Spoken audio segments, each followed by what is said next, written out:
इस वीडियो को लाइक करें, हमारे चैनल को सब्सक्राइब करें, बेल आइकन जरूर प्रेस करें हमारी न्यू वीडियो सबसे पहले देखने के लिए। खुदावंद यीशु मसीह के जलाली और कुद्दूस नाम में आपको सलाम अर्ज़ करता हूँ। आज मैं खुदावंद यीशु मसीह की तालीम के उस हिस्से को आपके सामने रखना चाहता हूँ जो नहायत ही आला और अजीम और दिल के करीब है। खुदावंद यीशु मसीह ने हमें वो बातें सिखाई हैं जो रोज़मर्रा ज़िंदगी में हमारे साथ पेश भी आती हैं और हम उनको महसूस भी नहीं करते। मुक़द्दस मत्ती की इंजील के पहाड़ी वाज़ के अंदर लिखा है, ऐबजोई न करो कि तुम्हारी भी ऐबजोई न की जाए। और हम अपना जायज़ा ले सकते हैं हम किस कदर ऐबजोई करते हैं। हम इसके बावजूद कि इस तालीम से वाकिफ़ हैं, मैं ये समझता हूँ कि हमें किसी की नाहक ऐबजोई नहीं करना चाहिए, बल्कि मैं समझता हूँ कि किसी की ऐबजोई करनी ही नहीं चाहिए। अगर सच भी है तो भी उसके ऊपर कोशिश करना चाहिए कि पर्दा डाला जाए ताकि किसी शख्स की तौहीन ना हो, कोई शख्स मुआशरे में बदनाम ना हो। उसकी उस बात को उसके घर जाके उसके साथ बात कर लेनी चाहिए कि ये बात दुरुस्त नहीं है, इसको आप ठीक कर लें। मोहब्बत के साथ पेश आना चाहिए।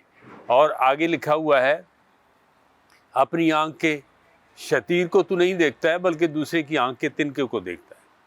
मैं ये समझता हूँ कि जो शख्स किसी शख्स की ऐबजोई करता है, ये बहुत बड़ी रियाकारी है। और ऐबजोई करने वाला अपनी ही आंख के शतीर के अक्स को दूसरे की आंख के अंदर तिनके की तरह देखता है। मेरी बात आप समझ रहे हैं? यानी वो जो ऐबजोई करता है उसकी आंख का शतीर जो है दूसरे की आंख में तिनका सा नज़र आता है। बाइबल मुक़द्दस में एक बहुत बड़ी मिसाल लिखी हुई है, जो किताब आप बहुत दिलचस्पी के साथ पढ़ते हैं, अय्यूब नबी की किताब, जो उस ज़माने का ऊज़ की सरज़मीन में रहने वाला सबसे बड़ा आदमी था। और वो अब ये कह सकते हैं कि उस ज़माने के उस इलाके का सरबराह भी था।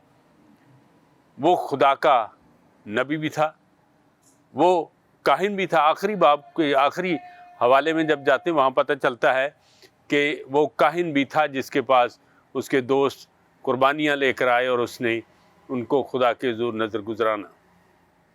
मेरे अजीज़ों, जब हम 32वें बाब पे पहुँचते हैं अय्यूब की किताब के, तो वहाँ पर उन दोनों ग्रोहों की, यानी अय्यूब अपने आप को रास्तबाज साबित करने की कोशिश कर रहा है और बाकी उसके दोस्त जो हैं उसके ऊपर बेजा तनकीद किए जा रहे हैं, ऐबजोई करते जा रहे हैं।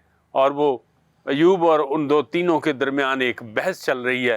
अय्यूब अपने आप को रास्तबाज साबित करने की कोशिश कर रहा है और वो लोग अय्यूब को गुनहगार और कसूरवार ठहराते जा रहे हैं। एक नौजवान आदमी बैठा हुआ था उनके साथ, एक जवान दोस्त था उनका, बड़ा ज़हीन और खुदा की हिकमत को समझता था। और वो सबसे पहले तो अय्यूब के साथ सख्त कलामी करता है। वहाँ पर लिखा है, उसने अय्यूब को झिड़का कि तू अपने आप को रास्तबाज क्यों कहता है? रास्तबाज तो एक ही है, खुदावंद है रास्तबाज है। और फिर उसका कहर जो है वो भड़कता है उसके दोस्तों पर कि तुम्हें किसने हक दिया है कि अय्यूब के ऊपर इल्ज़ाम लगाओ। तो मेरे अज़ीज़ों, याद रहे, ये मसीही तालीम है कि ऐबजोई ना करो, कि तुम्हारी भी ऐबजोई ना करो। जिस पैमाने से तुम नापते हो उसी तरह से तुम्हारे लिए नापा जाएगा। जो तुम दूसरों के लिए करते हो वो तुम्हारे लिए किया जाएगा। फिर कहा है, अच्छा आदमी अच्छे ख़जाने से अच्छी चीज़ें निकालता है और बुरा आदमी बुरे ख़जाने से बुरी चीज़ें निकालता है। जो तुम चाहते हो कि लोग तुम्हारे साथ करें, तुम भी उनके साथ ऐसा ही करो। मेरे अज़ीज़ों, आज हम इसमें से सीखते हैं, ये देखें कि हम कितनी ऐबजोई करते हैं छोटी छोटी बातों में। वो शख्स ऐबजोई करता है, वो शख्स दूसरों के बारे में बुरी गुफ्तगू करता है जो फारिग होता है, जो वेला होता है। मसरूफ़ लोग अपने कामों में मसरूफ़ रहते हैं, खुदा के खौफ में रहते हैं। जो खुदा के खौफ में रहते हैं वो अपने काम में मसरूफ़ रहते हैं। वो खुदा की मोहब्बत को इस तरह से देखते हैं जैसे खुदा ने उनसे मोहब्बत रखी है।